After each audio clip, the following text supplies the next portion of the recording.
Thank you, Josh. And in your national headlines up to date, the coronavirus has infected more than 4 million people globally. More than 1.3 million of those cases are in the United States. And around the world, there have been close to 290,000 deaths. 81,000 of those deaths have been right here in the U.S. But how does the virus decide who will get over the disease and who won't? So far, we know that the most susceptible to the disease are those with pre-existing conditions and those who are elderly.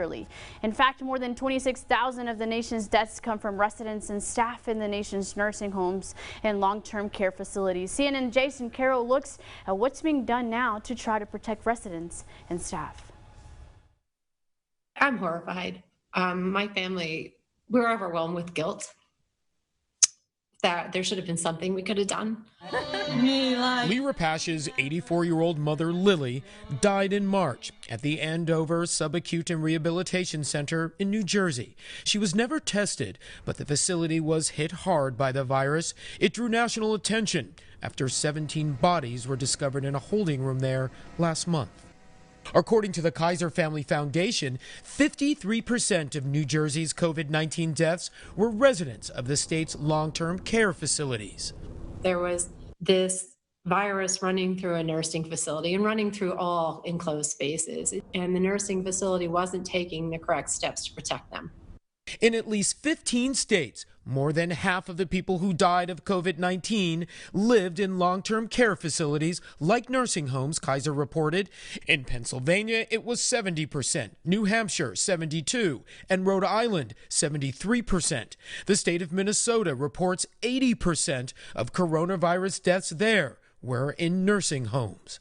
I think all of the states should be, they have the capacity to do it, they should be doing nursing home. That is a real vulnerability. The White House on Monday recommended all nursing home residents and staff be tested for coronavirus. It comes more than 2 months after the nation's first major outbreak at a nursing home in Washington state that eventually killed 35 people.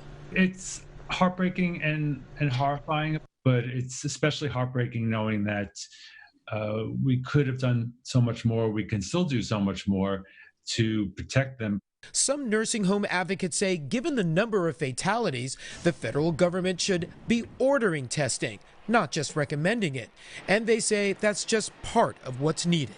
The problems that we're seeing, the suffering, the residents dying unnecessarily, that's something that happens every day in nursing homes across the country because we permit them to operate with generally low staffing and inadequate protocols to protect residents.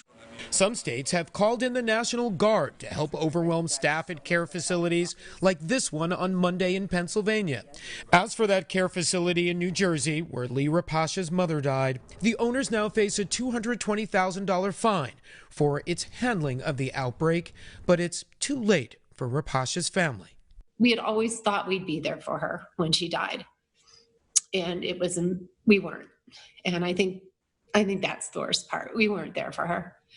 We couldn't be. And I hope she knows that. I hope she knows how much we loved her and how much we tried to come be with her. I hope she didn't feel alone.